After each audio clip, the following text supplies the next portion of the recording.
നമസ്തേ പ്രിയമുള്ള പ്രേക്ഷകരെ, നാം അടുത്തതായി ചർച്ച ചെയ്യുന്നത് നിങ്ങളുടെ ഒരാഴ്ചക്കാലത്തെ വാരഫലമാകുന്നു. ഈ വാരഫലത്തിൽ നാം ചിന്തിക്കുന്ന ദിനങ്ങൾ 2025 മെയ് 24 മുതൽ മെയ് 31 വരെയുള്ള 7 ദിവസങ്ങളാകുന്നു.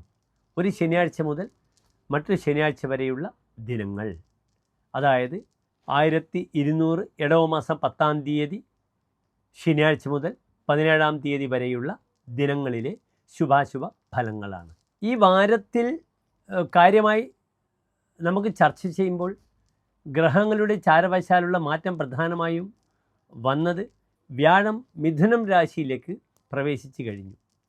രാഹു അപ്രകാരം തന്നെ എവിടത്തേക്ക് വന്നു? 11-ാം ഭാവത്തിലേക്ക് വന്നു. ഇത് പ്രധാനപ്പെട്ട മാറ്റങ്ങളാകുന്നു. രാഹു 11-ാം ഭാവത്തിൽ വരുമ്പോൾ രാഹുവിൻ്റെ പുച്ഛമായ വാലായ കേതു ചിങ്ങത്തിലേക്കും പ്രവേശിച്ച് കഴിഞ്ഞു. ഇനി കാര്യമായി മാറുവാനുള്ള ഗ്രഹങ്ങൾ, ശുക്രൻ മേടൻ രാശിയിലേക്ക് വരും ഇടമാസം 17-ാം തീയതി 31-ാം തീയതിയിൽ.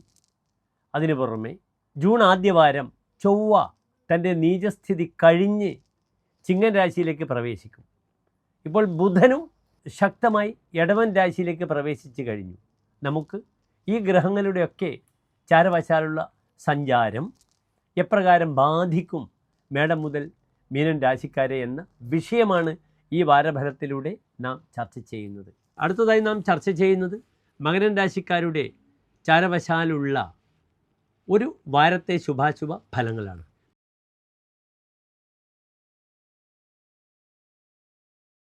ഉത്രാട നക്ഷത്രത്തിൻ്റെ അവസാനത്തെ 45 നാഴിക, തിരുവോണം അവിട്ടം നക്ഷത്രത്തിൻ്റെ ആദ്യത്തെ 30 നാഴിക വരുന്ന 2.25 നക്ഷത്ര സമൂഹമാകുന്നു മകരം രാശി. ഇവിടെ മകരൻ രാശിക്കാർക്ക് ഇന്ന് രാശിയിൽ ഗ്രഹങ്ങളില്ല. 2-ാം ഭാവത്തിൽ രാഹു, 3-ാം ഭാവത്തിൽ ചന്ദ്രൻ, ശുക്രൻ, ശനി, 5-ാം ഭാവത്തിൽ സൂര്യൻ, ബുധൻ, 6-ാം ഭാവത്തിൽ വ്യാഴം, 7-ാം ഭാവത്തിൽ ചൊവ്വ, അഷ്ടമത്തിൽ കേതു. ഇങ്ങനെയാകുന്നു ഗ്രഹസ്ഥിതി. ഇവിടെ മകരൻ രാശിക്കാർക്ക് നാം ഒരു കാര്യം മനസ്സിലാക്കേണ്ടത്, കാളസർപ്പയോഗത്തിന് ചില ബുദ്ധിമുട്ടുകൾ വളരെയധികം അനുഭവിക്കുന്ന സമയമാണ്. 2-ൽ രാഹുവും അഷ്ടമത്തിൽ കേതുവും. അതിനാൽ ഒരു തരത്തിലും നമ്മളെ ഭാഗത്തു നിന്നും എല്ലാ കാര്യങ്ങളും വളരെ സത്യസന്ധമായി ചെയ്യുവാൻ ശ്രമിക്കുക. അങ്ങനെ ശ്രമിച്ചില്ലെങ്കിൽ നമ്മൾ കളവ് പറയുന്നു, അല്ലെങ്കിൽ നാം കള്ളനാണ് തുടങ്ങിയ പേര് ദോഷങ്ങൾ നമുക്ക് വരും. 2-ൽ രാഹു എന്നാൽ അങ്ങനെയാണ്. ഇൻവെസ്റ്റ്മെൻറ്റ് പാർട്ടും വളരെ ശ്രദ്ധിക്കണം. 2-ാം ഭാവത്തിൽ പാപഗ്രഹം വരുമ്പോൾ പാപേ വിത്തകതേ സ്വപൂർവ്വ നികിത ദ്രവ്യക്ഷയ, തൻ്റെ പൂർവികമായ ചില കാശുകളൊക്കെ നഷ്ടപ്പെടുമെന്നാണ്. അതിനാൽ തൻ്റെ പൂർവികമായ സ്വത്ത് വെച്ചോ അല്ലെങ്കിൽ തൻ്റേതല്ലാത്ത കാശ് വാങ്ങിയോ വ്യാപാരങ്ങൾ ചെയ്യാൻ ശ്രമിക്കേണ്ട. ഇവിടെ ശ്രദ്ധിക്കണം, ധനാധിപനായ ഗ്രഹം മകരൻ രാശിക്കാർക്ക് ശനിയാണ്. ആ ശനി അതിശക്തമായി 3-ാം ഭാവത്തിൽ നിൽക്കുന്നുണ്ട്. മതിവിക്രമവാൻ, ബുദ്ധിയും വിക്രമവും പ്രകടിപ്പിക്കുന്ന ഒരു ഫലത്തോടു കൂടി ശനി നല്ല ഭാവത്തിൽ നിൽക്കുന്നുണ്ട്. അത് ശനിയും ശുക്രനും ചന്ദ്രനുമാണ്. ഈ സമയത്ത് വലിയ വലിയ ആർട്ടിസ്റ്റുകൾ, സിനിമാ മേഖല, എഴുത്തുകാർ, ഇവർക്കൊക്കെ തങ്ങളുടെ ധൈഷണികമായ കഴിവ് അത് പുറത്തെടുക്കുവാൻ വളരെ നല്ലതാണ്. അവർക്ക് കാശ് കിട്ടുവാനുള്ള വലിയൊരു അവസരം വരുന്നുണ്ട്. ഇവിടെ 6-ൽ വ്യാഴമാകട്ടെ, 2-ൽ രാഹുവാകട്ടെ, പക്ഷേ ബുദ്ധിപരമായി തനിക്ക് ധാരാളം ധനം സമ്പാദിക്കുവാൻ ഈ 5-ാം ഭാവത്തിൽ നിൽക്കുന്ന ബുധൻ വളരെയധികം ആരെ സഹായിക്കും? മകരൻ രാശിക്കാരെ സഹായിക്കും. വയസ്സാദ്യമേ പുത്രഗർഭോന്ന തിഷ്ഠേത് ഭവേത്തസ്യ മേധ അർത്ഥസമ്പാദയത്രി. തനിക്ക് ധനം സമ്പാദിക്കുവാനുള്ള ബുദ്ധി പ്രകടിപ്പിക്കും മകരൻ രാശിക്കാർ. രാത്രി പോലും നിശാരാശിയാണ് മകരൻ രാശി. രാത്രി പോലും ജോലി ചെയ്യും മകരൻ രാശിക്കാർ.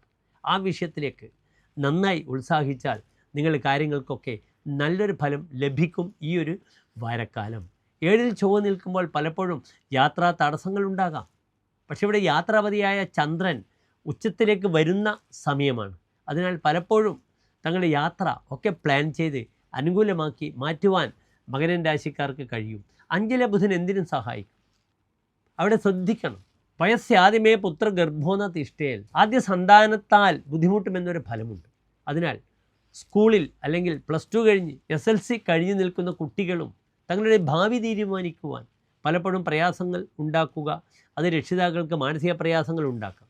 ഗർഭിണികൾ വളരെ ശ്രദ്ധിക്കണം. എബോർഷൻ്റെ സമയമാകുന്നു. 5-ാം ഭാവത്തിൽ ബുധൻ മാത്രമല്ല, അവിടെ അഷ്ടമാധിപനായ സൂര്യനുമുണ്ട്. അതിനാൽ ഗർഭചിത്രം മുതലായ ക്ലേശങ്ങളൊക്കെ വരുന്ന സമയമാണ്. മറ്റൊരു പ്രധാനപ്പെട്ട വിഷയവും ശ്രദ്ധിക്കണം. ഈ അബോർഷനൊക്കെ ചെയ്യുമ്പോൾ പെട്ടെന്ന് ഈ ശാരീരികമായ അസ്വസ്ഥതകൾ ബാധിക്കും സ്ത്രീകൾക്ക്. അതിനാൽ വളരെ കൃത്യനിഷ്ഠയോടുകൂടി നല്ല ഡോക്ടറെ കാണാതെ ഈ അബോർഷൻ മുതലായ പ്രയാസങ്ങളിലൊക്കെ ചെന്നുപെട്ടാൽ പെട്ടെന്ന് അനാരോഗ്യം വന്ന് ബുദ്ധിമുട്ടുകൾ അനുഭവിക്കപ്പെടും. വളരെ ശ്രദ്ധിക്കണം. ഇവിടെ കർമ്മമേഖലയിൽ വലിയ ബുദ്ധിമുട്ടുകളൊന്നുമില്ല. കർമാധിപനാഗ്രഹം ചരരാശിയിലേക്ക് വരികയാണ്. അതിനാൽ പലപ്പോഴും എൻഡ് ഓഫ് ദിസ് മന്ത് പലപ്പോഴും ജോലി വിഷയത്തിലേക്കൊക്കെ ഒരു മാറ്റമൊക്കെ മകരൻ രാശിക്കാർക്ക് ആകാം. ചൊവ്വ ധാരാളം ശത്രുക്കളെ ഉണ്ടാക്കും. വിവാഹ വിഷയത്തിലേക്ക് അല്ലെങ്കിൽ പെണ്ണ് കാണാൻ പോകുന്ന ചടങ്ങിലൊക്കെ ധാരാളം വാതിലുകൾ മുട്ടേണ്ടി വരുമെന്നാണ് ഫലം പറഞ്ഞിരിക്കുന്നത്.